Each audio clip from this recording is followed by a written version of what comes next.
Let's welcome everybody in to the Real Kyper and Bourne show on this special edition, Friday, Swedish edition of the Real Kyper and Bourne show, 5 p.m. Eastern here. Usually we fall into the 4 to 6. That's not the case today, as we just watched the Toronto Maple Leafs really stun the Red Wings in Sweden with a third period rally that I'm sure has Steve Yzerman and Chris Draper scratching their heads. Nick Kypreos, Justin Bourne, Sammy McKee, Derek Brandeo, and Jen Rolnick with you for the rest of the hour here in the Leaf edition. And then we go into a national edition at 6 p.m. local here. You can always download our podcast wherever you get your platforms. And remember to text us 590-590. And, of course, we can officially call this Off the Rails Friday, as we will have Doug MacLean at some point today to talk about everything that we witnessed so far this afternoon. JB, it wasn't looking pretty, and I'd say, 40-plus minutes. Yeah. And then it's as if, shall I say, the Jägermeister wore off. Did you guys ever have Jägermeister? Yeah, unfortunately. Lots. Yeah, far too much in my life. I would say it's by far my favorite thing. I've never had Jägermeister in my life. What does that even mean? But no, what it means is I never had it until a Swedish defenseman named Kalle Johansson ordered a tray of them. Okay, And oh dear. Hardly have ever visited it since. Yeah. But freezing cold? Is it really cold? Freezing cold. It's a nice beverage. It's Friday. I'm getting thirsty, boys. It looked in those first 40 minutes that the Jägermeister must have been flying all week long, because that was a dog's breakfast of a hockey game for 2 periods. That was ugly. First off, a little note, just that it was historic. That was the first Maple Leafs game ever not played in North America. So kind of cool to come on air after that and be a part of sort of a historic Leafs broadcast here on Sportsnet. But yeah, it wasn't great. You know, all the hype and the building's packed and the Willie Nylander show, and it was ugly. And I know we're going to get to how amazing Willie and his line were in the third period, but Willie was not his finest self for the early portion of that game. It just wasn't anything happening. Halfway through the game, the shots were 10-10. So it took a little while for everything to sort of connect and get flowing. I would say that was by far the worst William Nylander has looked all season, and he finishes with 3 points, including the game tying goal in the power play, sets up one of the game winners. It's just like, I don't know. Can we kind of give him a break a little bit? Yes. Everyone he knows in attendance watching. That's a lot of pressure. If by chance they didn't have the comeback, what were your thoughts if they would have just kind of finished the game like they started for the first 40 minutes? Would you have still maybe said it's cut him slack then? I don't know. Or did the third period absolutely save their bacon? The only reason we're talking about this is because at intermission we were having the conversation where Sammy had said going into this game, Nylander is going to be one of two things. He's going to be unbelievable or he's going to be awful. And yet again, I was wrong. Oh, yeah, he ended up being neither of those things. He was not great until he really took over the game. The play he makes to set up Bertuzzi changes the entire game, right? And it's the type of play only he can make, where he gets that touch up high and shakes a guy. We've seen that 10, 15 times already this season. Yeah, and just controlled the pace, and everyone gets puck staring at Willie, and he makes a pass, and Bertuzzi is where you'd like Bertuzzi to be for that line to work, and all of a sudden, the Leafs get a scent for it, and then I don't know if Detroit stopped playing, if they were worn out on the tail end of a back-to-back, or if the Leafs just started getting hungry, but it was over from there. You pointed out to me during that play that he made to tie it up when he passed it over to Bertuzzi that 99.9% of guys in the AHL just try to force that on net when he's at the hash marks. He has a moment to and shoot he makes it the at the top cut of the towards circle. the corner where it's like, that's just elite vision, gets it across to Bertuzzi, who had his best game as a Leaf, and then there you go. That's why I guess William Nylander's going to be really rich. You must have loved the Bertuzzi causes the turnover on Justin Hall. Justin Hall looks like Justin Hall for a moment. Leafs fans probably went, oh, right, that guy. Yeah. Nice to be on the other end of that, I'm sure, for Leafs fans. Yeah. A lot of people would have thought for Bertuzzi playing against an old team that he would have come out gang gangbusters, but that wasn't the case. And it's as if that one play, the one play to Tavares, could possibly change his season. You think so? Yeah, I do. I do, because it is right in his wheelhouse. Mm-hmm. It's what you're paying $5 It's what you want him to be. Go get a puck and a forecheck. $5 million. That is him. Mm-hmm. And it just hasn't been around. I am curious, Kip, if, Bertuzzi, good Bertuzzi, kind of looks like exactly what could make Willie and Tavares work. Because Willie and Tavares typically haven't controlled play when they've been out there together. They haven't even outscored their opposition typically. Mm-hmm. But with Bertuzzi, good Bertuzzi, if there's someone else to be at the net, someone else to forecheck, like, could he be the guy that we go, maybe Bertuzzi's not destined for Matthews and Marner. Maybe this is the right spot for him. If he's able to make those tight plays, and it was like the total package. So you got the physical Bertuzzi, and then you've got the one that can make a quick play within 5-7 feet. Those short passes, which he is known for. Yeah. Then with a guy like Tavares, who's always sniffing around the blue paint, there's no reason why that recipe can't work. Yeah. Yeah. And we saw it. Interesting, because I think if you broke down the full game, Matthews and Marner, not much of a showing tonight out of that line, eh? Like, I really didn't get much there. Not much of the third line. Really just kind of got kind of a pretty ho-hum game that the Leafs just pulled out.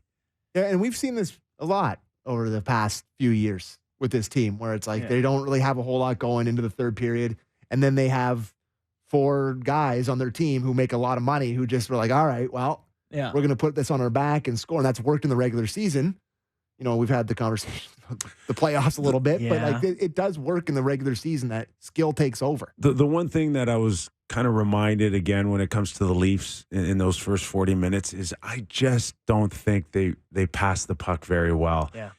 And yes, they've got amazing world-class talent. Yeah. And it usually is a great individual effort, like we saw on Willie Nylander to start, where it's just this world-class skill takes over, one-on-one scenario, beat a guy with your edges. But when it comes to moving and passing the puck, I thought Detroit for the first 40 minutes, they weren't great at passing the puck either in the first 2 periods, like but they were better. Played a ton. But they were better. I guess they played the day before, which might have helped. So is this just the way it's going to be for Leaf fans watching a typical game like this, where you could be frustrated for long periods of time and then you have your fingers crossed? Come on, let the world talent take over. Please let the world talent take over. Let's see. Great observation. I actually think it is a really good observation about the Leafs, though. After we've had some of these conversations, I have access to a couple of different sites for stats and stuff. And the Leafs are not a team that passes the puck a ton. Their best guys, like John Tavares, passes the least of the core 4. He is an around the blue paint, get the rebound. His assists come off generating shots, rebounds. I really don't remember a lot of passes ever. No, he'll make one around the net to someone or something, but not a ton of passes. Willie would prefer to shoot it. Matthews would prefer to shoot it. And those are the guys who have the puck the bulk of the game for them. Right now, according to Stathletes, they're 21st in the NHL in passes. So, they pass the puck considerably less than Tampa Bay, Vegas, Vancouver, and Detroit's 7th in the NHL, a team that does pass the puck a little more. So there is real merit to that observation. Okay. Not a lot happening up until a span of a couple minutes between a goal that we thought was scored by Mitch Marner. Most of us, for the first time, I think in 3 years, we've watched a game together. By the way, we went in person. I don't think we've just sat and watched a game together. I'm not sure how I feel about that. I don't know if I ever want to do it again. I thought it was a good mix. I enjoyed it. I thought you talked a little too much during the game. I honestly what was I saying? What was I saying? You just need to hang on now all the time. Hang on now. You're the guy who's in contact with the situation room every time a play happens. Honestly, just for the people out there, Kip a took 8 goal calls goes in. during there. 4 calls. They're like, "What you think of the goal, Kipper?" He's like talking to 7 people. You talking to the ref? Who are you in touch with? Just everybody. Everybody wants to call me. I don't know why. So everyone's at Tuning home in. going, what did Kipper think? And your phone So- blows up the second a puck Oh, goes Coley in the net. Campbell Either over way. there. It didn't help Is it good? me Does it count, having a Kip? conversation with Sammy in the background. That's Chirping. me. That's me. But Yeah. listen, I'm a chirper. I'll go home and I'll sleep over it, on it. Consider whether or not- watching again with us? I would consider watching another hockey game with Next sleepover we all have. Bring our PJs you. and By watch the a way, Leafs game. I did go find snacks for us. I That know. was cool. A Thanks. lot of them. Yes. He brought back like 7 bags of chips. You need some popcorn. Okay. Initial thoughts, Yeah. because majority had the assumption that Mitch Marner shot a puck that would have gone in the net if it hadn't been dislodged. Yeah. I thought it would have been really hard to call it a goal. Like it would have been anticlimactic, but it would have been the right call.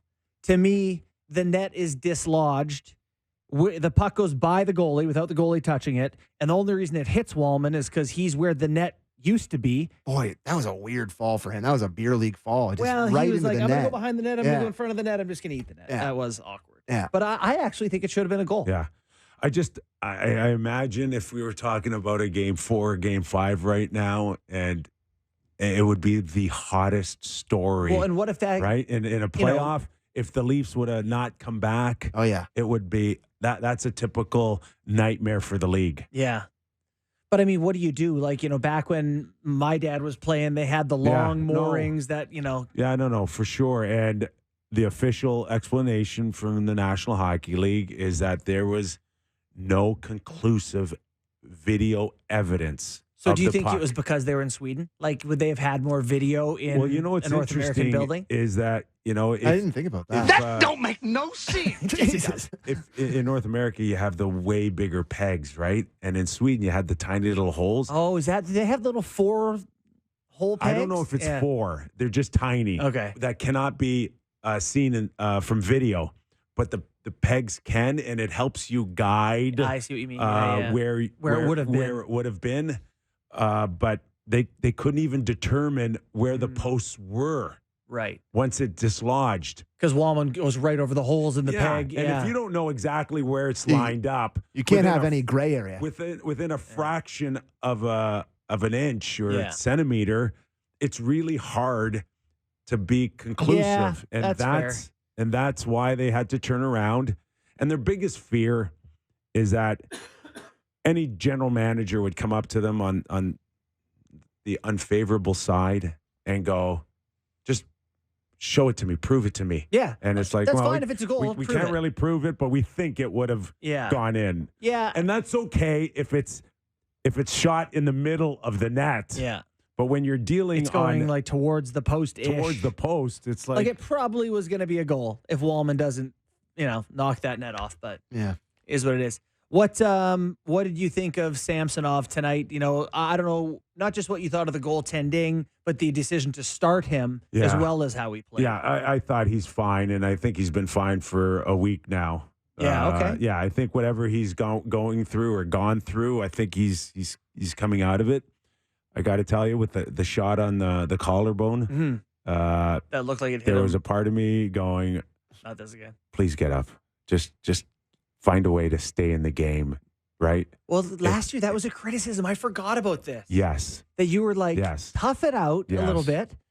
But that one, I mean, I'm not a doctor, but it hit him in the chest protector. But he had also been hit in the middle of the mask on a shot like Oh, yeah. 2 minutes Yeah. earlier or something. Maybe it was 5 minutes And I'm earlier. glad that he found a way to gut it out. Is that Yeah. a good term?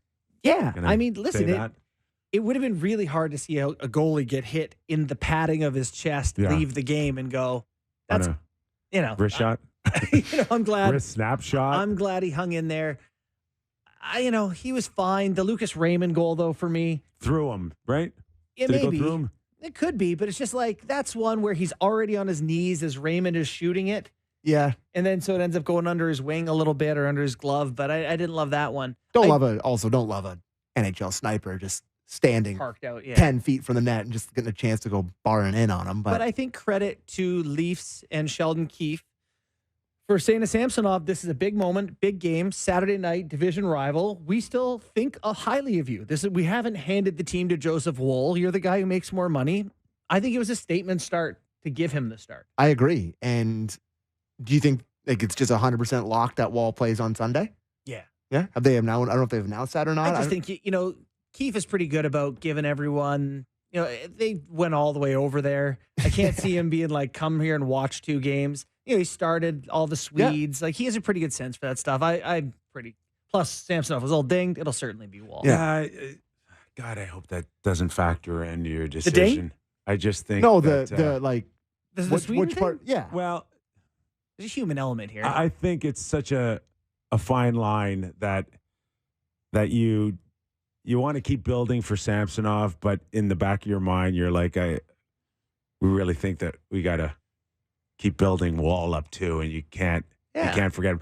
I don't think it'd be the end of the world if Samsonov played against Sunday. I don't think it would necessarily be a statement that we've lost any faith in Woll or move it forward. I think I don't know. I would lean towards going back to Samsonov again and let him just start. Oh, guys, it makes no sense. It makes no sense. No sense. Now you're talking about 2 goalies who you're talking about basically splitting this year. Yeah. We don't even know who the starter is right now. If I asked one of you guys, gun to your head, who it is. But if you would have told me at the beginning of the year that the starter, I would say it's Samsonov. That you wouldn't have said that last week. Yeah, I would have. But I wouldn't have changed my mind in 12, 14 games. I feel like we change our mind in this show every time. I envision Samsonov playing 45, 50 games. And Woll to come in and play 30 games, I thought would have been very good for him. But I wish I was patient enough to go back and listen to our old shows where we were like, Samsonov gets shelled and his confidence is shook and we're not sure if he can play in the league. And Woll's the guy. But what, in 3 weeks? You just came to that? This show, we had these conversations that Samsonov was no longer in a good spot to be the goalie. That's fine, but we didn't say get rid of him or bail on him. No one said that. No, but still, given how close it is between these I'm guys, not ready the guy to split them up 1-for-1 just yet. Right, but they play in 36 hours now. Yeah, it would be illogical to be like, for what desperate reason would you not give Jason? Woll hasn't played in 10 games too, or 10 days too, or whatever it's been now. So, yeah, it'll be 6. Did someone tell me Willie is on the podium? Do you not want to hear Willie? I mean, I don't put me in the spot, but like I can tell you Willie? I can tell you right now, it's not going to be thrilling. No, I want to go to it. Okay, it's probably too late now if you want to go. But sure, I don't know. It's Derek. Can we go to Willie? Yeah, go throw it. Okay, but no, it was a great day for sure. I mean, very special day for all the Swedes on our team, and I mean, obviously the history that the Leafs have with Swedish players. So it's a very special day for sure. On the right side, second row. Merle's from Game Notes. I couldn't help but notice, but the first goal and the third goal came from the blue paint, from the mixer. Is that something you work on or think about and get pucks there and bodies there? I just think that's the kind of the way the game was going for us. Nothing was really clean. Everything was just kind of sliding off our stick or whatever. So we had to get there to get a couple dirty ones, I guess. Second row, Andrew. Another game with a point. That's every game this year. The consistency to be able to do that and doing that in the third period after a couple of difficult periods for you guys. What does that say about being able to do that again? Sorry? Say to continue the streak after what was a tough couple periods. Yeah, look, I mean, the streak for me is now, it is what it is. I'm just focusing on working hard, and I mean, if there's a point that happens, it happens. But I mean, the most important thing is that we get the win. Third row on the right. Skulle du säga att du känner någon utveckling i ditt spel till den här säsongen? För du har gjort rätt mycket poäng nu i inledningen. Och vad har du jobbat på i sommar? Jag tycker det är från... tap out of the Sweden question here. Tap back in, bring us back. You happy? You know what I found? Yeah, I am. Okay. I don't know if we're back or not. Are we back? Yeah, we're back. I hope people could see that outfit when he was wearing. That was some mafia. Oh, he couldn't shower fast enough. Hair. Right? Oh. He couldn't shower fast enough to get out. A Saturday night in Sweden that after suit win. back on. It's Friday. Whatever it is. It's Friday. It's all the same. You know what I found interesting, because we had the live feed here in the building, is that like they were pumping up the audience, but it was like so like you could have been at a monster truck event in Alabama, you know. I mean, it was no signs of the Swedish language. It was all English. Yeah. You know, it was a real. Yeah, it didn't have a heavily Swedish feel. No, there's no Swedish feel in that yeah. building tonight. No, I agree. Outside I agree. of Willie's presence. Yeah, and I mean, Willie's relatives look pretty Swedish. That was a pretty good. Willie's, you know what Willie's relatives look like? Willie. So they're like, oh, his Graham is going to be going to the game. I was expecting her to look like 100 years old. She just looked like she was like 39. 40. Yeah, I was like, what the hell? Nylander jeans. Wow, yeah, he's 25 years old. How old do you want the grandma to be? I don't know. When I Sam's was not a math major. when I was 25, I guess my grandma was older. I guess I had an old ass grandma. I don't know. Sure. Yeah. Anyway, his grandma looks great. It's got great looking grandma. Yeah. Now, why is the media so obsessed with this streak? Like they ask him every day, and every day he's like, we did this last year I don't too. care. With Mitch. I get it. I get it. I Yeah, don't. we I don't. did it with Mitch last year with the Yep. streak. Willie's. Is it because it started the beginning of the season? Is this a different streak than Mitch's streak? Yes. Or is it considered the same streak? Different streak than Mitch's streak. This is This is a new record from the start of the season. Yeah. We should like establish a stance as a show that we don't care about point streaks. I do. Oh, Why would you not care about a point streak? We do not agree. It's a man in the NHL scoring points every game for a consecutive run of games. That's there's interesting. so much randomness, even for great players, that a random point or you miss a night because your line mate doesn't shoot it in, doesn't tell us. We're all in the pursuit of what's Wayne's record? What is it, like 50? 51. 51? 51. Yeah, I was going to say late 40s, but Yeah, like I mean, that's a long way to go, obviously. But like you can't get to 41, you can't get to 51 without 16 straight. So All right. Gotta start somewhere. Willie's on the way to Gretzky. yeah. yeah, and I'm not allowed, Sammy, not allowed to talk about money or Willie because you just Here get we go. absolutely depressed. Here we Because go. everybody else can apparently say that, hey, the price of poker keeps going up, but To be fair, I'm not allowed to on this show In our- because it depresses you. in our pre-show meeting where I apparently was talking too much, Borny was the one who's like, "We don't have to do it today. We don't have to just do did it." We just did Willie costing a lot of money. He's Brett- on the team now. Can Brett Treliving not negotiate after this game going, yeah, but what about the first two periods, Willie? I actually think that was a joke in the room as well, was that after 2 periods, they should go in and offer him 9.5 and see if he would take it. but after the third, you would not have liked the number it would take to get it done. I don't know. Keefe's going to speak, so I don't know if we want to go to that live. I don't know when it's going to happen here, but I don't know if we want to tap dance a little longer here or want to go to break. What do you guys want to do? Go to break? Well, we also think that we might find Luke Fox, but he's running around. Yeah, but he's with, running around. So let's go to break. Yeah, Let's come see- back and yeah. see what's Okay, you all heard right. the man. We're going to go to break. Come back. More Real Kipper and Bourne Leaf Edition. All right, we're back here on the Leaf Edition of the Real Kipper and Bourne show. And, of course, we are kind of flying off the seat of our pants because we've never really had an afternoon game before that we watched together and then come on and talk for an hour about it. So we have the option now of going to maybe the podium and getting some of the players. And just on break, JB and I were like, yeah, we can go to Tavares on the podium. And Sam is saying, no, we can't go to Tavares. And I'm like, Sam, All right. I know he's not the most exciting guy You in the guys want world. to go to Tavares? And You I want to go to know- Tavares? I know you're the producer. We're going to Tavares. Oh, obviously, it's a tremendous honor to play here, to play in Stockholm, Sweden. All right. All right, let's go to him. Tremendous honor. He's the captain. It's a Show tremendous. some respect. It's a tremendous honor. 15 or 16 so months here, put himself, I think, in the conversation with the best players in the game. He continues to show on a nightly basis how dominant he is and the game breaker that he can be, and just playing at a real elite level. Obviously, he's hot right now, and leading the way for us. All the way over here on the right, Luke.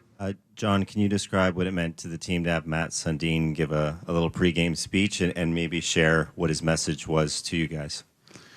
He was fantastic. I think that was pretty cool. I think especially for the Ontario guys that watched them growing up and idolized Mats and certainly all our Swedes. So what he means to this organization, his track record, and what he did for a long, long time. For me being captain and him being a former captain and the way he led the way is extremely impressive and something you don't take lightly and you idolize and try to mimic some of the things that he did really well. Obviously a really special player in person. So that was really cool. He just had the opening lineup and just wished us the best and just thought we were going to have a great night. So it was pretty cool having him come in. Right side, third row.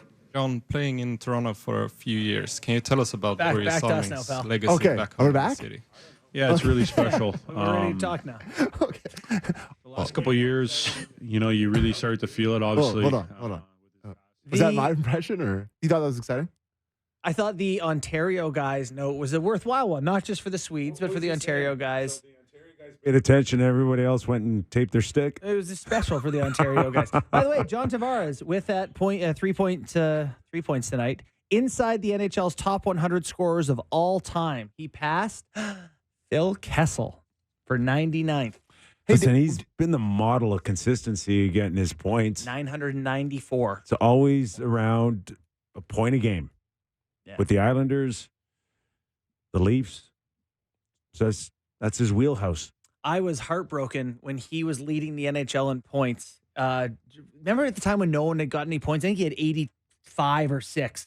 And Jamie Benn had a 4 or 5 point night with like empty netter and passed lost him the for title. the Art Ross. Yeah, in the last game. I think we have the clip of Sundin talking. Yeah, to the room. intro. That was really cool. We should definitely play that. Do we have that, Derek? All right, perfect. Let's listen to that. It's Keefe tees him up, and then he talks at the end. Coming to Sweden here is not just us showing up, enjoying the city, and playing the game. And it's not just because we got 5 Swedes on our team, but our connections here in Sweden for the Maple Leafs are deep, right? There's a patch on your shoulder tonight honoring the life and legacy of Börje Salming for the great player and competitor that he was.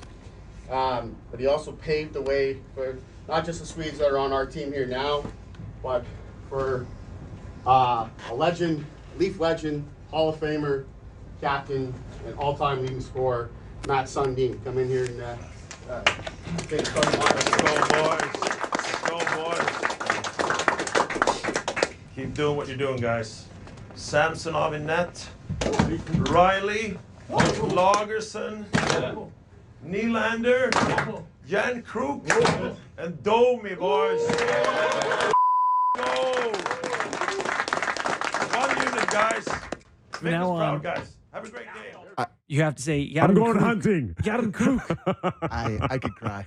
That meant a lot to you? No, honestly, like, Mats Sundin means the world to me. That's like, awesome. and just to have them there and see him in the dressing room and like having him around the Leafs, I'm just like, it's really exciting. And I people of my vintage, like my friends, like that video in my group chat, it's just like, I've been sent that by 7 different people. Really? It matters. People Yeah. love Mats Sundin. Like my era, People, of fans, younger people probably feel that way about the Tavares he's been making fun of, their current captain. You think?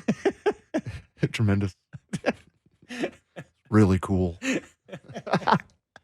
Oh, we can do it at Keefe, boys. Hey! There we go. Coach Kippers Clippers, let's go. William Nylander, just a few thoughts on your team's performance tonight, coming away with the 2 points. Slow start, but big finish. Yeah, I mean, we saved our energy and our legs. You know, we didn't have a whole lot going on in the first 2 periods in terms of pace and tempo, all that kind of stuff, but found it in the 3rd period for sure and gave ourselves a chance. Felt strongly if we scored the next goal that, you know, we have a real good opportunity, and that's the way it worked out. Over here on the right, Luke. Sheldon, whose idea was it to have Matt Sundin address the group before the game? No, we talked about it last night at dinner. You know, we just thought it was a good opportunity to let him have that moment, and then thought it's impactful as well with the group. Just, I think the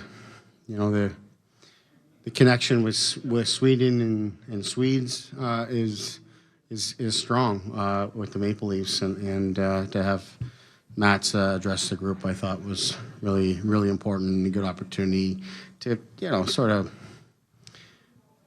it's a small token, but it's I think it gives him that moment too, and gives him a chance to address the group. I mean, some younger guys in the group, and all of that, but there's everyone knows Matt Sundin, who he is, and then whether it's the Swedish connection or Max, there's strong connections there between the team and Matt's and Borja Salming as well. So I think it was a very fitting thing and quite an obvious thing for us to do. And has your appreciation for the connection between this country and the Maple Leafs changed at all? Is there something you've learned now that you've been here?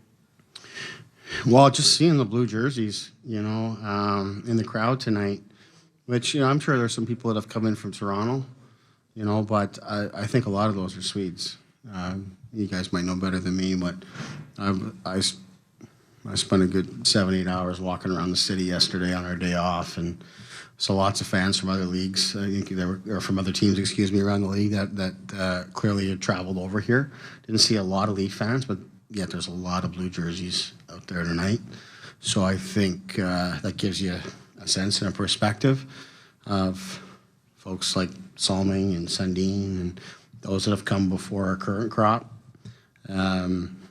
So yeah, to that end, it's tremendous. I was thrilled, not surprised, but thrilled to see the Salming patch on the shoulder tonight. I think that was a real nice token to the legacy of Borja, what he means to the organization. And then, to have a Swede like Willie come through for us in the big moments and kind of carry us through that third period with his line and the way that they played. It's a tremendous finish. Up front, Matt. And just how special was it to see William rise to the occasion like that in the third period in front of family, friends, all these Swedish fans, his grandmother watching the game for her first time in person? Yeah, it's tremendous. I'm sure Willie coming in wanted to have a night like that. Willie's had a lot of nights like that so far here this season. He, like a lot of our team, didn't have much happening in the first two periods. I don't think he had a shot on goal in the first two periods. But it was clear to me that he had a little extra jump in his step in that third period, started to double him up a little bit. And we were still trying to use four lines, but I was trying to use the Tavares line more kind of every third shift and then move the other guys around, that I thought they had a little something going. Willie certainly drove it, but Tavares and Bertuzzi were excellent as well. So, those guys obviously came through for us, and I thought our rest of our group fed off that. The Matthews line started to have some really good shifts, had some chances of their own. So, it's really good, and clearly that's what we needed in that moment. There are no more questions. Thanks for your time, Coach. Thank you. He did his walking around. 7 or 8 Moving hours. around, Just moving walking around. Walking around. I kind of got the sense he's pissed off. I got the sense that he wanted to say more about what he didn't like or what he might be concerned about, but he didn't want to because Coach I is don't gonna know keep if his mouth shut. I don't know. Didn't want to ruin the weekend. He didn't want to squash the Sweden moment. Willie was the hero in the game. He didn't want to go into Sweden and be like, totally agree. And actually, I hated how they played. I was listening up there, and I would have made a bigger emphasis on, like, I'm not happy. I'm not happy. We've been here all week. We start that way. We looked awful. We couldn't make 3 passes. Like, yes, it finished nicely. Yeah. But it also was a horrible start where you guys looked disinterested. You couldn't make 3 passes. Why weren't you ready? Well, one simple question. My first question in there was, why weren't you guys ready to play this game? I think I would have loved to hear his answer. I think sometimes over the course of 82 games, and you can correct me if I'm wrong on this, and you've been in NHL dressing rooms and all that, you can't always put your foot on their throat.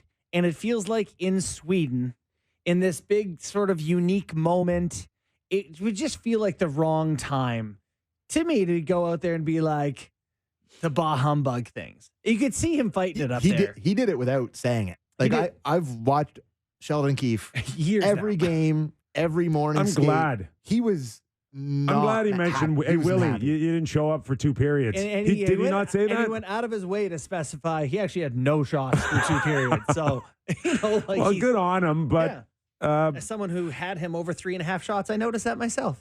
So, very nice. Ended up with 5, by the way. 5-shot third period.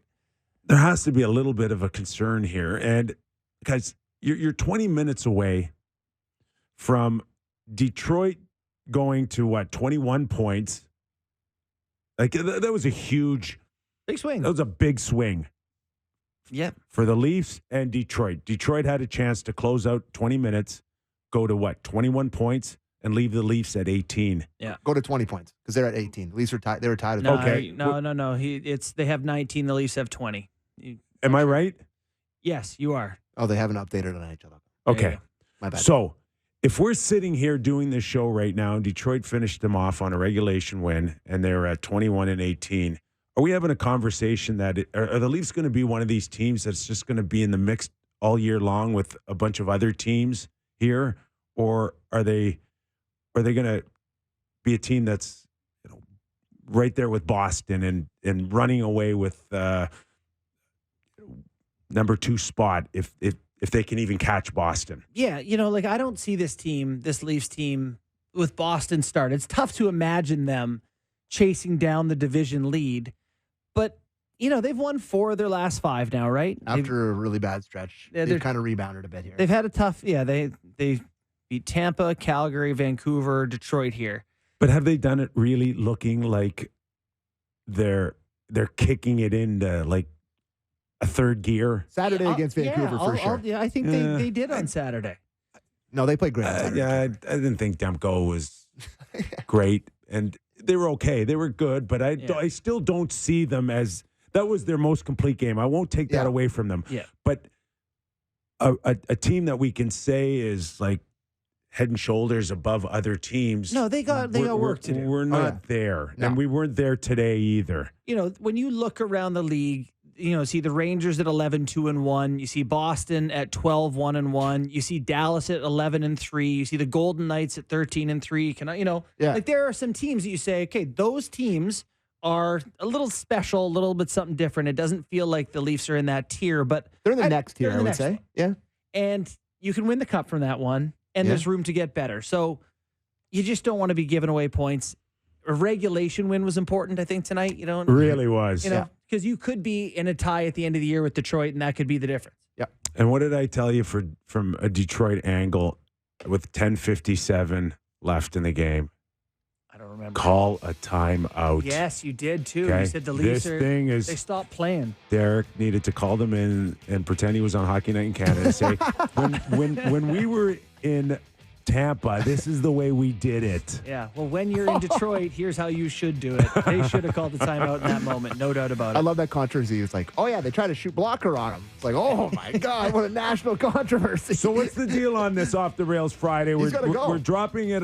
You're driving it in the ditch. You're not back on our national hour. Gord Stellick, right? You guys got Yeah, Doug Gordy's on the MacLean. other side of the You doors. guys Where are got you going to do action. TV? I'm going to go sit with, Carolyn Cameron, Luke Asik, talk about the NHL at large. I hate to break it to you, but we're more popular than they are. You guys are prime time. I've been demoted. All right, have a good one. Thanks, guys. And that's it for us on Real Kipper and Bourne with our Leaf edition. We're back after these words with Gord Stellick on our National Hour. It's the Real Kipper and Bourne Show. We are live on Sportsnet and Sportsnet 650 in Vancouver and Sportsnet 960 in Calgary. This hour of Real Kipper and Bourne brought to you by Bet365. In for Justin Bourne. Let's welcome in former general manager of the Toronto Maple Leafs. Yes, that is Stellictricity you hear. Gord Stellick joining Sammy McKee and I. Gordo, thanks for coming in, pal. Changing on the fly. I like it. Just it out. Didn't cut the mustard. I'm here. I'm ready. Brought in the closer, baby. Showtime. That's it. That is awesome. We are just completed the second leg of the Global Series in Stockholm, Sweden, where William Nylander extended his point streak to 16 games as the Leafs rally back on the Red Wings. That was a game, Gord, that didn't show much promise in the first 40 minutes. but it was a heck of a finish. Kippy, Stockholm Syndrome. Remember the Stockholm Syndrome? First 40 minutes, they're holed up at a bank vault, and all the cops are outside, and they got the hostages, and that was kind of it. It was just that kind of siege mentality. Nothing was going on. And then the last 20 minutes, you know what? They're finding ways to win games. Maybe it won't work in the playoffs, but they're finding ways to work games. That was pretty entertaining. So we call this segment of our show Off the Rails Friday, and it's led by Doug MacLean, because that's what usually happens is he drives it into the ditch. But, you know, this one has a chance to really fall off because Gord Stellick has got a new book out called Revival. Yes. With Damien Cox. And it's a journey through the Toronto Maple Leafs in the late 70s when they advanced and beat Justin Bourne's father-in-law. The big series against the New York Islanders. Clark Gillies and the Islanders. Yeah. And it came because last year when Borja visited, how iconic he is. And Tiger Williams, Lanny McDonald, Darryl Sittler, Borja are still great friends all these years later. So anyway, that precipitated the book. And I just go by bookstores now, and I put it over Doug MacLean's book. You know, you do that. You did that with Kyper, right? You stop by and you front your book, right? Listen, guerrilla warfare. I don't have the heart to tell him that your books knocked him off the bestsellers list. So well, let's not tell. Let's keep it quiet. Let's keep it quiet. All right, let's welcome in the author of Draft Day, Doug MacLean. Hopefully you didn't hear that intro. Just excuse me, bulletin. I have a bulletin. The Toronto Star, total nonfiction, Canada and the U.S., number 10, Draft Day. Wow. Excellent. Canadian nonfiction, Globe and Mail, Toronto Star, number 3, Draft Day. So, Gord, I wish you good luck on yours, but 7 weeks in a row in the bestseller, I don't know. Ours just got out. We gave you a lead. That's all, Doug. I'm like Secretariat now coming down the stretch here. Hey, we're going to support each other. Struggling Canadian-born authors. 2 great reads to get for Christmas. How about that, Doug? I agree. I think anything with Damien Cox and you, I would rush out to buy it. Can I get it down here at Costco or where? Actually, I'll drive by your house and flag me down, okay? I got about 10 in my trunk. No, you know what? Good luck on that, Gordon. In all seriousness, I really, doing that interview with you on Sirius there in the morning gave us the greatest start you could ever have. There you go. And we really appreciate it, and I loved it. Okay, well, it was fun. Fun having Doug in and talking all about his book, Kyper. But I have a question. Did the Leafs win the Carrielli Cup tonight? What? It had to be the Carrielli Cup, which we all used to go to Sweden for the European in-season championship. Did they win it? Because you guys were on a high. Oh, my God. It was the greatest win in the history of hockey. Okay. So give us your rundown of what you witnessed today there, expert. Well, I witnessed Sam being all excited about Borja Salming coming in and talking to the team. Oh, Imagine his son. if he was, his son. What? Matt Sundin came in. Doug, it was and Sundin. it was Borja's son who dropped the puck. His son Anders.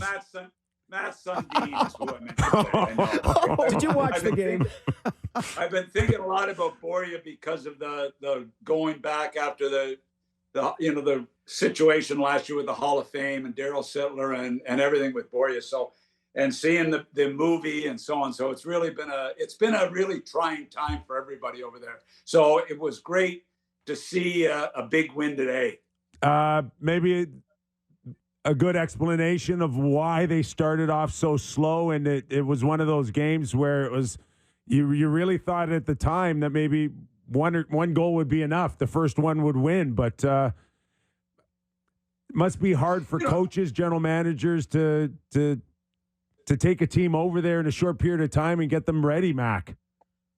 Yeah, it's not easy. The whole situation over there isn't easy, but look, they didn't play great, but once the big boys started to come alive in the third period, I thought Tavares' line was good the entire game, but Marner took another step in the third period, had a great third period, made a couple of big plays, and the energy just took off from Marner, Nylander.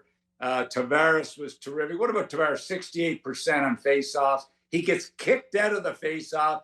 Tell you how good Nylander is. He goes in and wins the face-off and then scores. And you know what? I got to tell you, Bertuzzi gave them a good third period, a really good third period tonight. And that was encouraging for the Leafs to see. So, Doug, how do you balance as a coach? Okay, they had a 3-goal lead against Calgary. They blew it, but they won the game. Again, they had to come from behind. They were behind last Saturday, took some penalties, but beat Vancouver. The end result, you want to win, obviously, and they're getting that. They're finding ways, but the fact that it's kind of choppy and uneven in how they do it, how much does that concern you? Well, with the blue line they have, and albeit there's a couple of guys, in the lineup that probably won't be there, maybe a few guys in the lineup that won't be there if they can make a couple of trades. I think with this blue line, you're going to have a lot of games like that. You are going to have games like that where you're giving up chances, you're giving up big plays, you're giving up coverage around the net. You're just not, and I talked about it on Nick's show a week ago, they're just not good enough on the back end right now. And they've got to address it. They've got to get better if they're going to have success. But as a forward group, they can make up for a lot, especially with the way they played in the third period.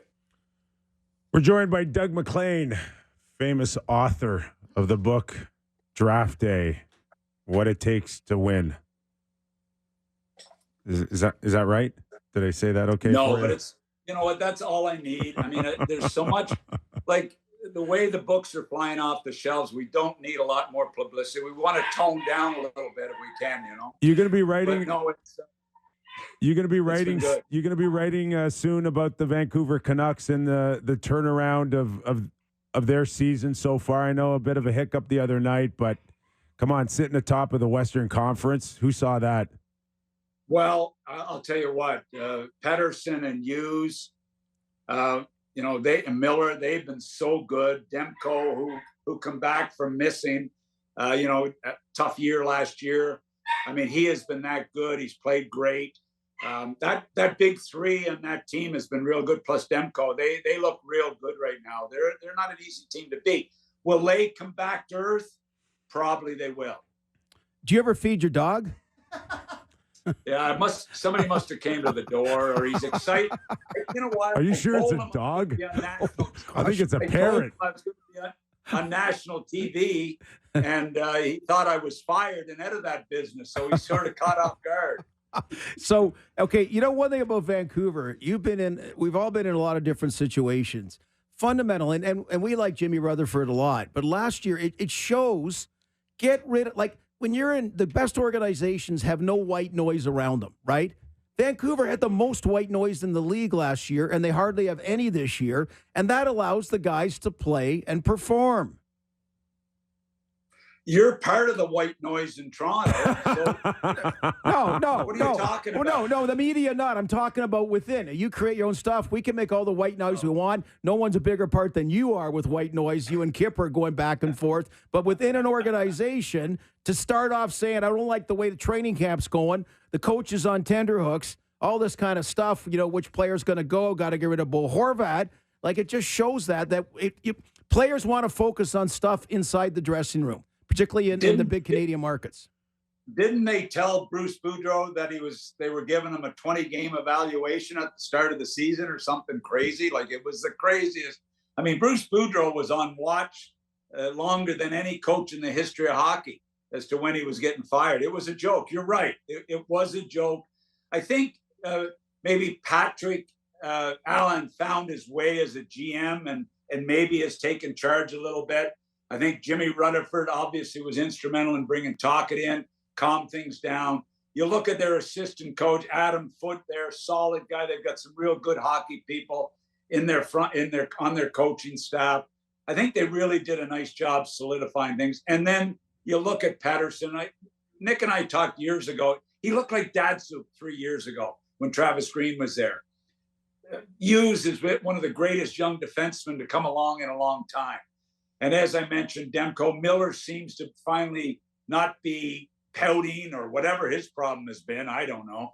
Besser, where did Besser come from? They couldn't find him. So all of a sudden, there's a lot of really good things happening there. And I suspect Tocchet is a huge part of it. So you get to look like a genius when your star players show up.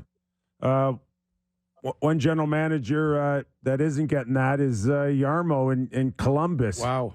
And correct me if I'm wrong, but it was bobblehead night for Johnny Gaudreau, and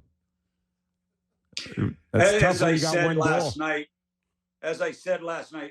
Johnny Gaudreau has one goal, and it's an empty net goal, and they have bobblehead night. Wouldn't you have thought that we will postpone that till he gets 2 or 3 goals? I said yesterday that Johnny Gaudreau bobble night was a bigger joke than when I was coaching Florida and the bobble night was Jeff Rimmer. Jeff Rimmer's bobblehead night. Like I said, what? When we had no players, we can give to Jeff Rimmer bobblehead night.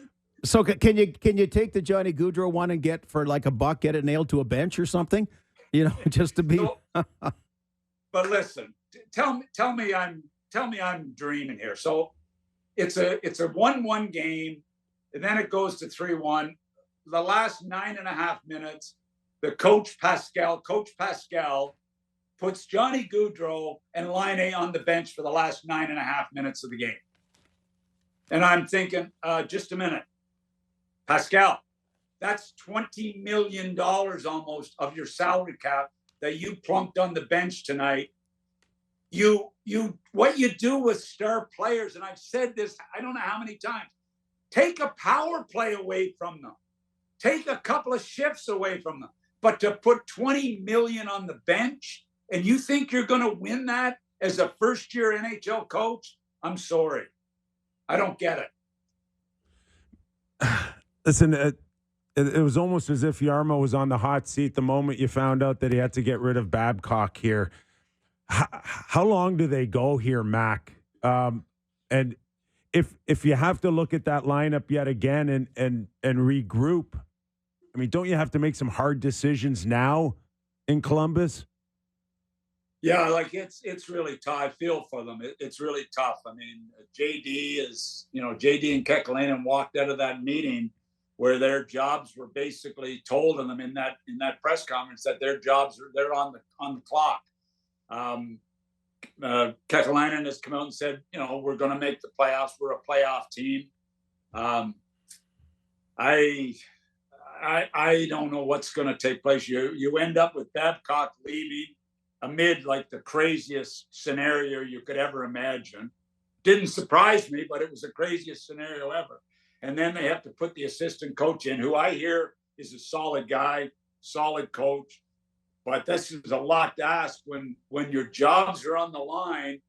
And I mean, if I'm Keefe and walking from I used to sit in the press box. Apparently they all sit in private suites now. When I'm walking from my private suite down to the dressing room, I'm a little worried about my job and about the team making the playoffs. Just quickly before you jump in here, Gord, that no one knows that market in Columbus better than you. I mean, is there a risk that people just will get frustrated to the point where they just stop showing up? Well, I'll tell you what, the fans have been unbelievable. They have been such a good supportive group from day one. They are terrific, the fans. They really are. But they are really upset right now. And I've talked to some people in Columbus today. They are really ticked off. And they're calling for people's heads right now. And, the frustrating thing is when you've got the young, top pick, Fantilli. Yep. When is he going to say, I want out of here? That's the problem you're up against, is you can't continually have your top players asking to leave town. Look, I don't know what gives here, but they've got to figure it out. I mean, it's year 24.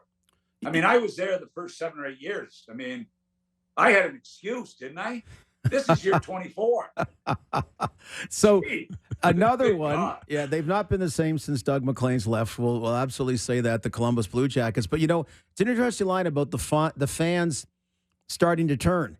And how would you characterize it with the New York Islanders? Because, the fans, first of all, they got their arena finally. Okay, so hallelujah. You lived off that. They could be venomous towards John Tavares for leaving for a couple of years. But And they're a place people want to stay. They don't leave. Like guys re-up, to stay there by and large. But they're getting a little restless. I mean, is the Islander team got to figure out, do we have a real chance to win, or we have to look at maybe retooling? Who's gonna break that news to Lou that we think he should rebuild at 81? He did it with the Toronto Maple Leafs, his last place. Yeah, but he was only 77. But he looks better now. Lou's in great health. He looks better now. He always does the right thing. Come on, you can't. What's his age got to do with whether you rebuild or stay the course? Like, I mean, they're getting. Have you listened to Joe Biden lately? I've listened to Joe Biden, but I mean, have you listened to the Islander fans lately and stuff? Starting to turn a little bit that regard. No, they get a little extra time because they went through Millbury. That's what they said about me in Columbus. So all roads go back to you in Columbus. Every team goes back to Doug MacLean in Columbus. As I said to somebody today, I don't remember anybody asking to be traded when I was a GM there. David Bourne, Ray Whitney, none of those guys ever demanded to be traded.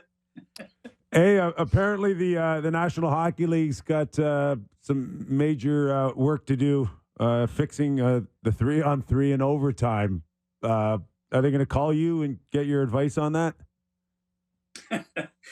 Oh my God. I get such a chuckle. I was in the meeting. The meeting, both the Board of Governors and the GM's meeting when the 3-on-3 was approved. I was actually sitting there, and I'll never forget Mike Ilitch and Jimmy Devellano adamantly, really wanted nothing to do with the shootout, 3-on-3. It was just, they were dead against it. And I'm thinking, what is going to come? Then as I watch it, I get excited about 3-on-3.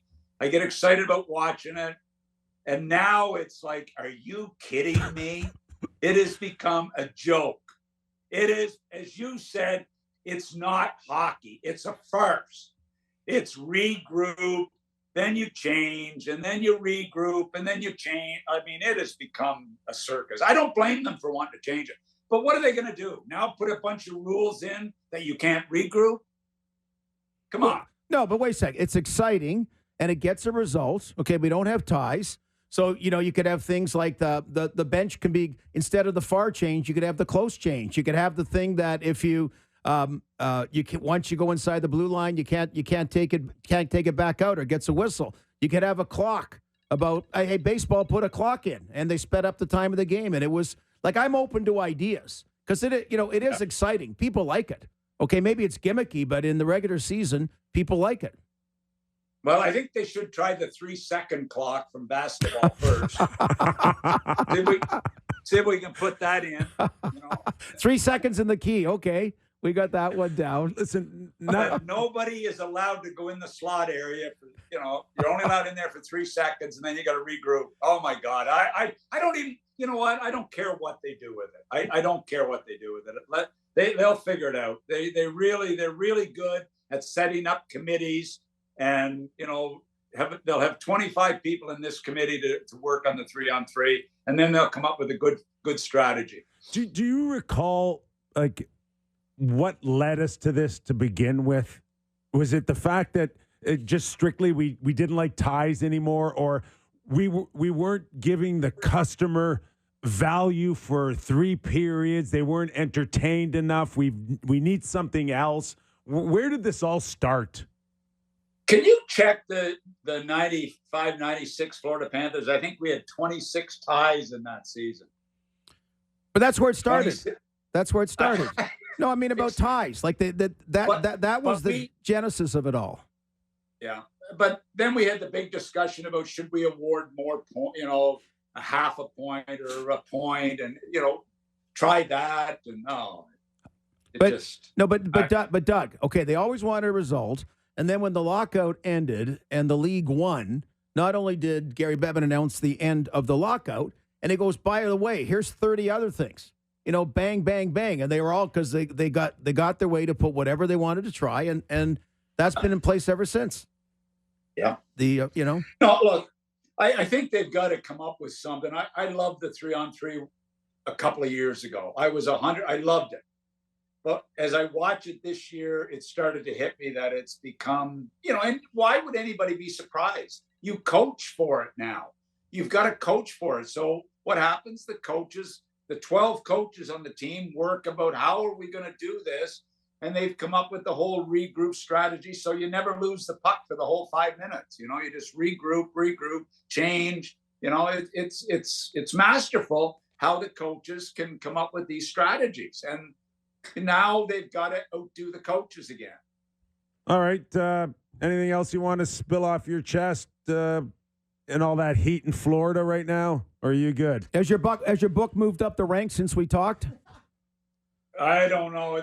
Like somebody told me yesterday, it's selling off the shelves. So I don't know what's going on. Maybe you better get more security. You better get more security at the bookstores. Or they're just removing them off the shelves.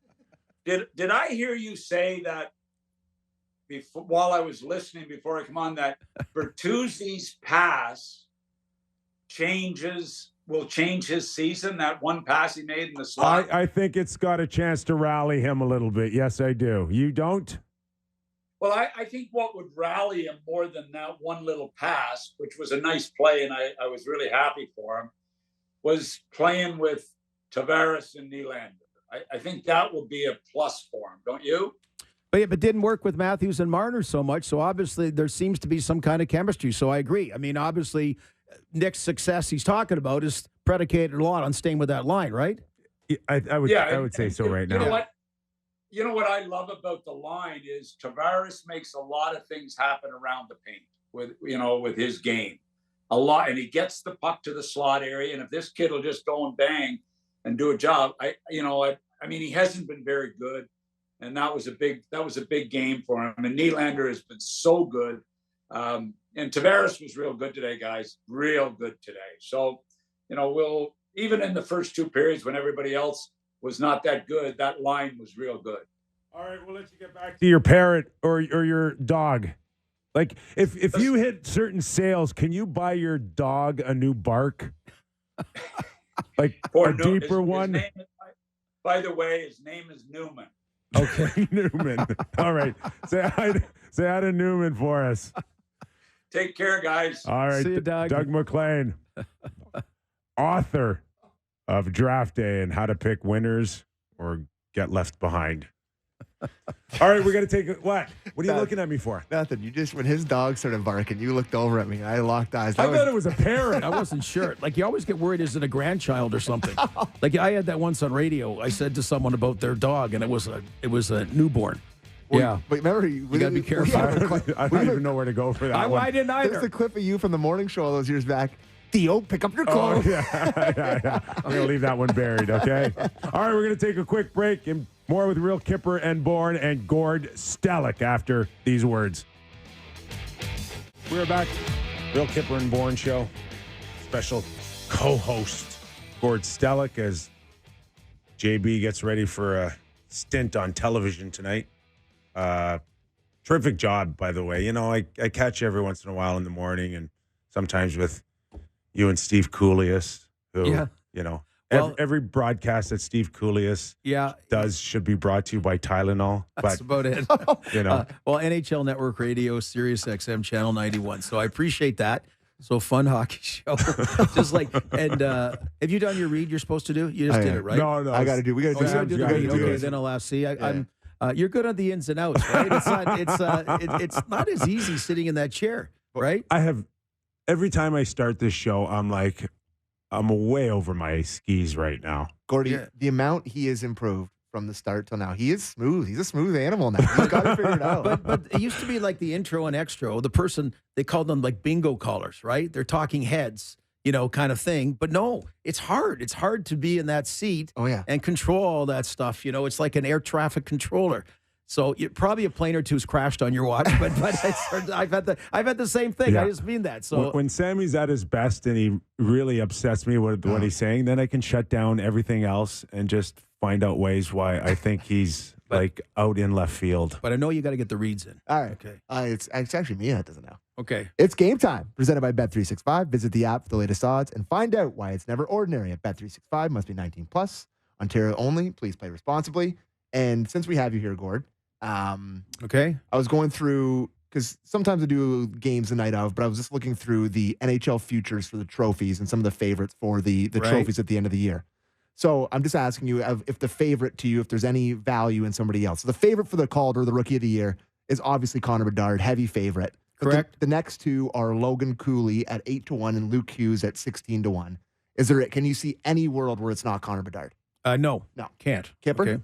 You watch him last night? Not a Quiet. chance. Yeah, I quiet. know, but he's still going to find a way to keep probably a 45, 50 goal pace for the next month and a half. And then if he drops a little bit, he'll end up with his 35, 37 goals. But here, I think, was it Gretzky that said he looked better than he expected him to hear him say that? That was nice. That's a nice compliment to get from Gretzky. So the Hart Memorial Trophy, the favorite is Connor McDavid, which I think we've mentioned here before, but Austin Matthews is a close second, Jack Hughes at plus 550, Pasternak, Elias Pettersson, Kucherov, and McKinnon would round out the top there. So anyone underneath there that you think is interesting? Pettersson at 10-1? Oh, I think all kinds. And again, I don't know the McDavid being 100% or not. I don't like whatever the deal is. Let's face it. Austin Matthews took advantage of a bit of an off year and a hurt year, and he won it. Otherwise, it's McDavid's trophy every year. Yeah. But I think this year, Kippy, there's you start with the Vancouver gang for starters. And I think there's and Austin Matthews again. There's a lot of names in the mix. I threw out Sid's name the other day. Absolutely. Underrated Sidney Crosby. He is 100-1.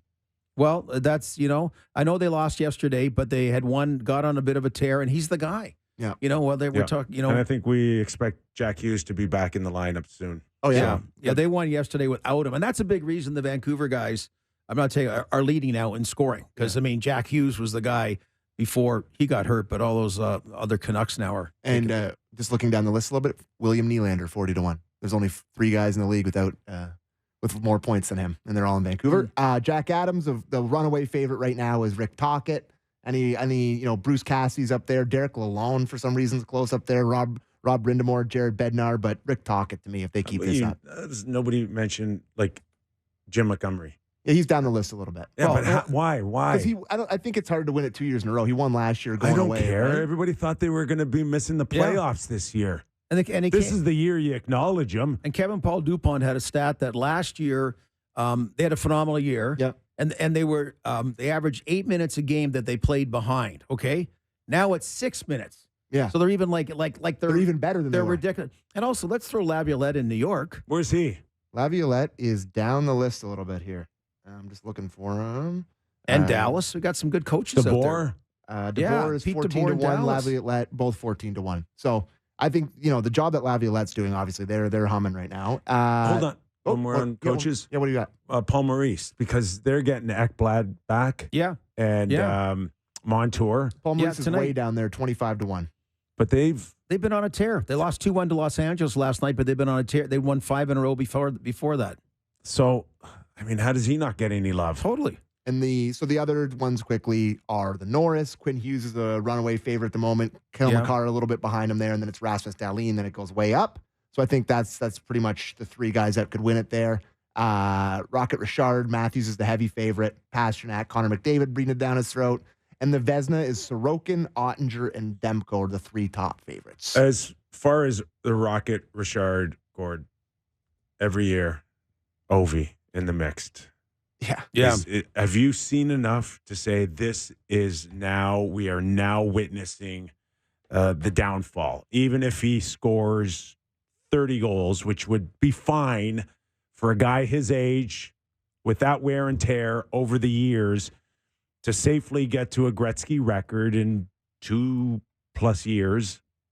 Well, or late next year. Where do you see Ovi moving forward? So, Backstrom had been out before, so it's not like it's totally because Backstrom's not healthy that Ovi's not scoring at the same kind of rate.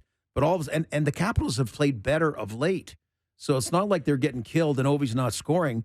They've actually played better of late, got some wins, but Ovi hasn't been the factor. So, the guy's only human, and I think it's the last couple of years. And Sammy, you cited Wayne Gretzky, and one thing Wayne, when he talks about the record, he said Ovi's had a way of being healthy.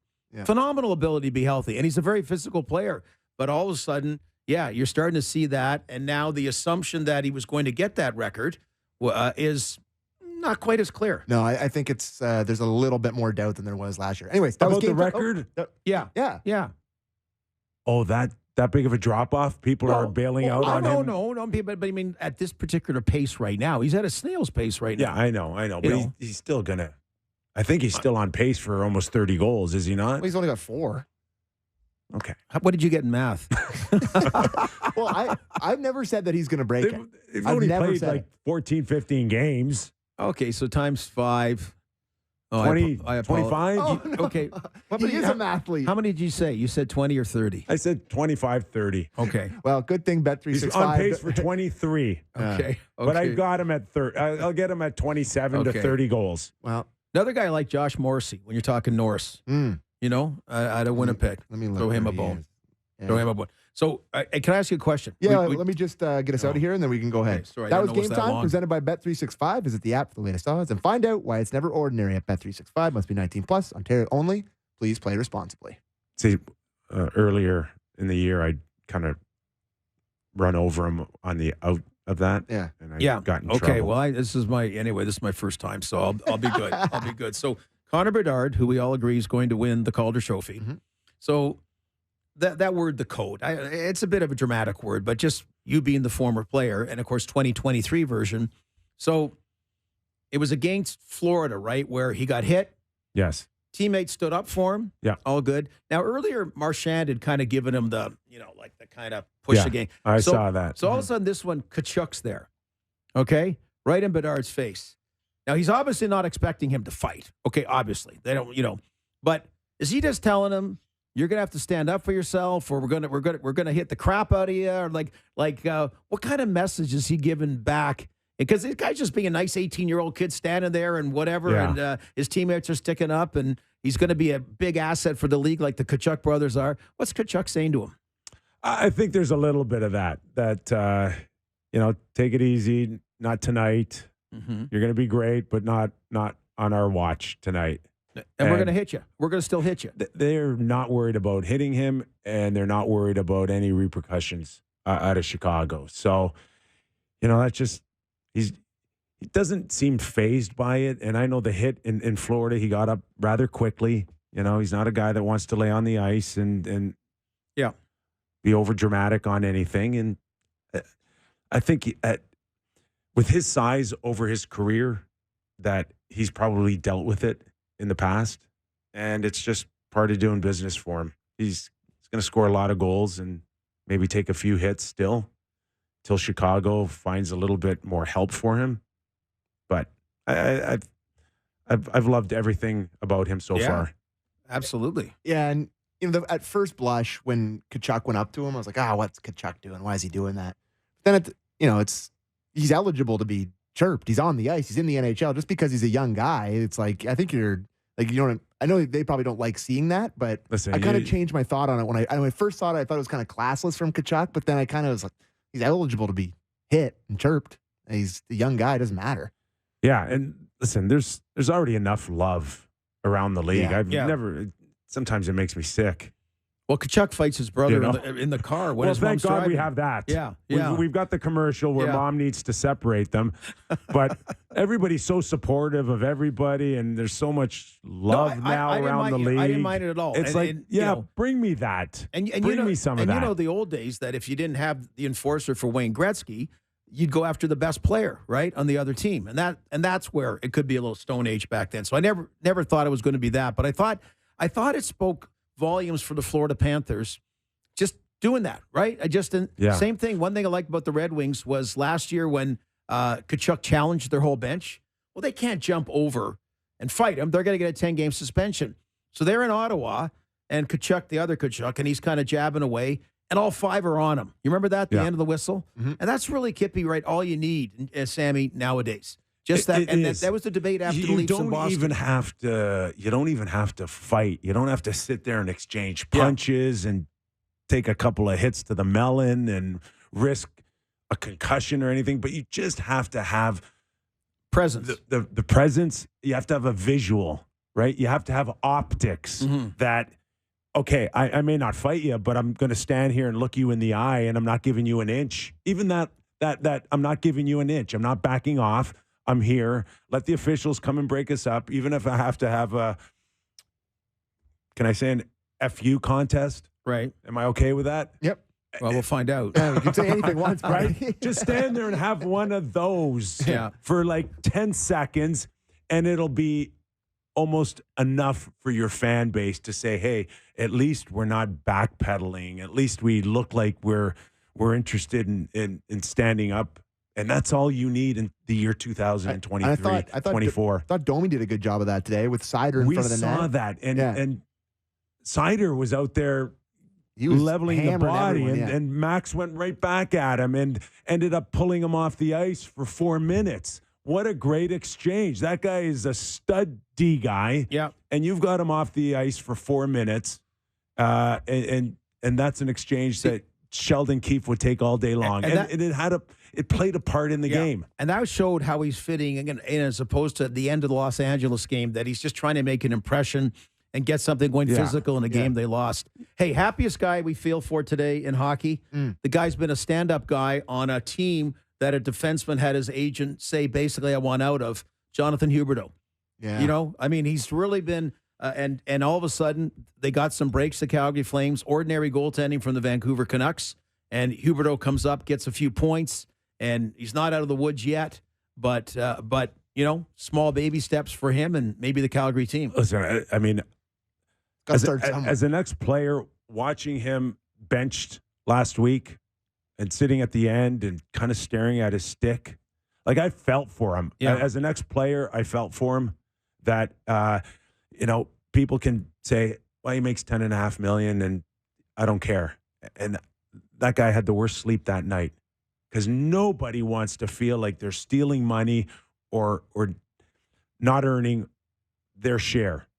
And for him to come back and have that game the other night, because he's not a 115-point guy. He had a 115-point career year. Yeah, but he's not. That's not him. But 50 points ain't him either.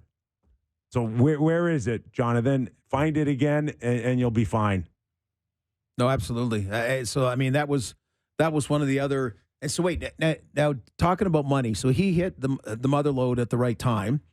So you're not you used to be the expert on money. So you're not putting money out there for Nylander. You're not putting numbers out there. Listen, he's putting it out there. Listen, okay. It's never about what you're worth. It's all about what someone's willing to pay. Yes, that's it. So that's it. So I got to tell you, Sammy. Let me have. I was with Kippy.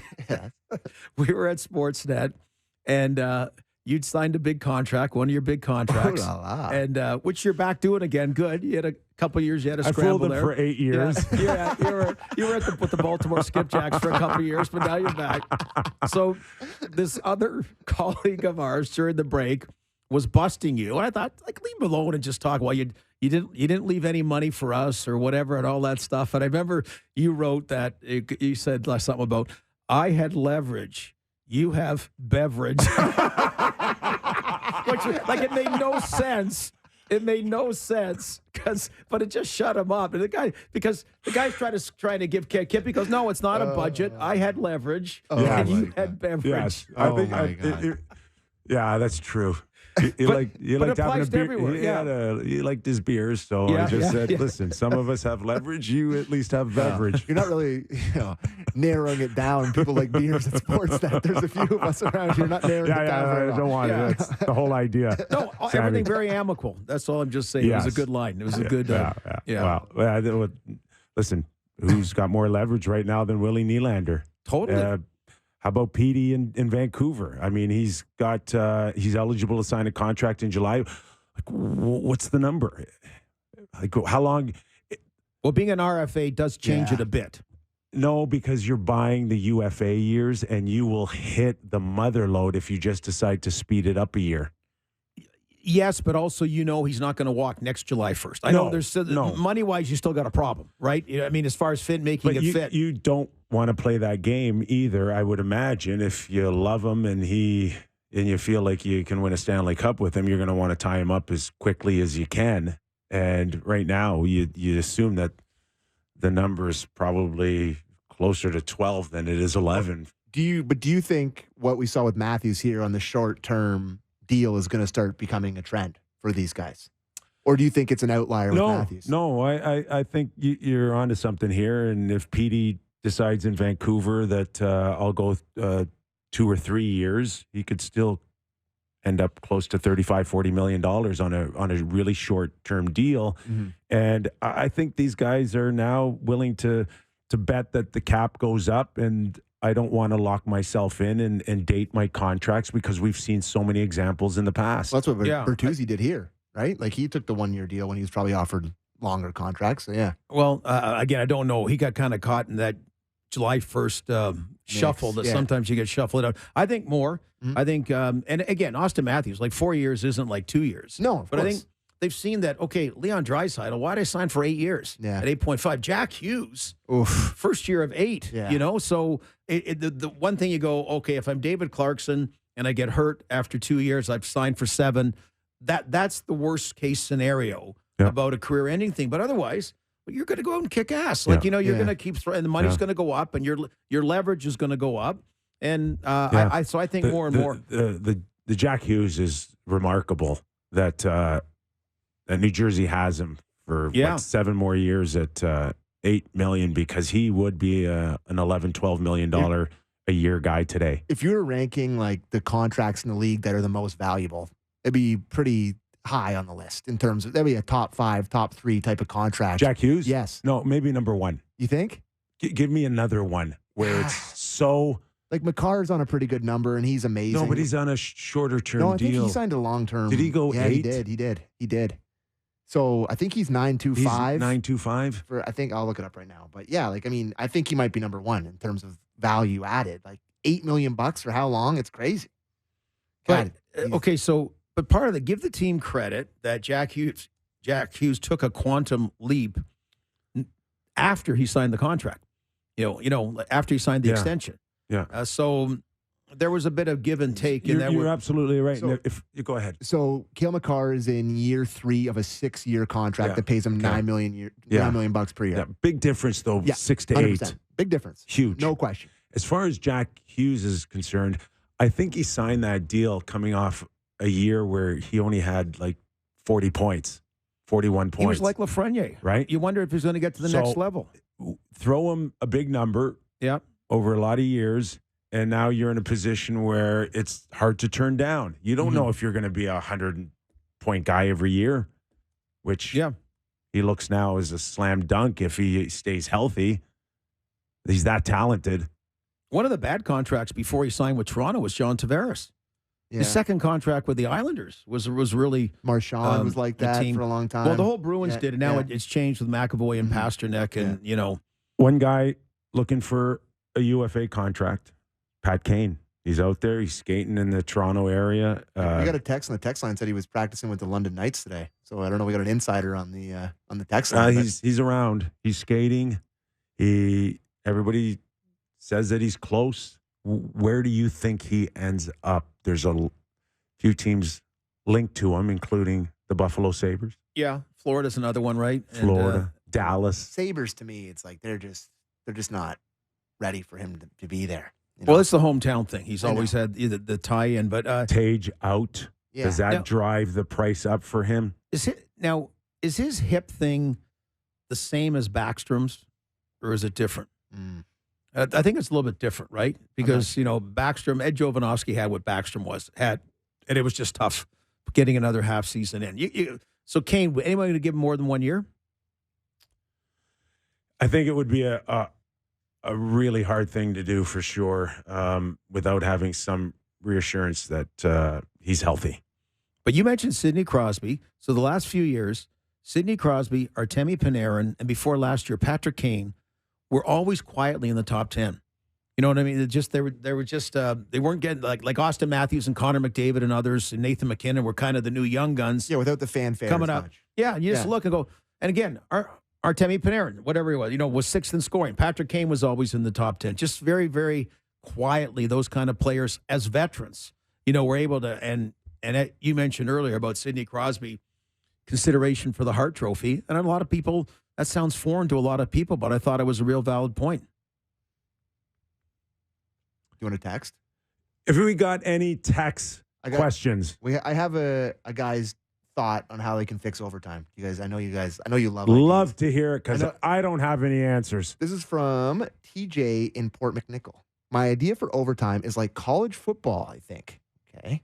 Both teams get a 2-minute power play. Home team chooses first or second. And if it goes to a shootout it goes to a shootout after they're still tied after both power plays. To me, that's. Or you like it? No, yeah. It's more hockey than 3-on-3 is. I dislike it. I dislike that just as easily as I do as the 3-on-3 now. So if you switched it, it wouldn't be that big of a deal to me. Well, my one big one is make 3-on-3 8 minutes. It's just increase it from 5 to 8 minutes. Not hockey. It's not going to go away. No, it's not going to go away. People throw out. Let's make it like 8 minutes. Let's make it 10 minutes.